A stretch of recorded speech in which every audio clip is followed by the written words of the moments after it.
Making buffalo chicken egg rolls. This is me sauteing the meat. I sauteed the meat in olive oil. I seasoned it with onion powder, Cajun, and garlic. This is the meat once it's done being sauteed. I chopped the meat up in small bites. I added ranch seasoning to the chicken,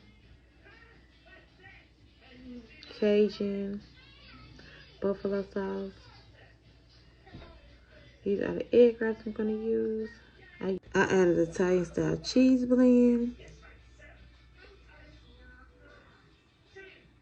I added cheese, meat, and I wrapped it up. I also did some with no cheese and just meat. This is how it looks when it's done. And this is the inside.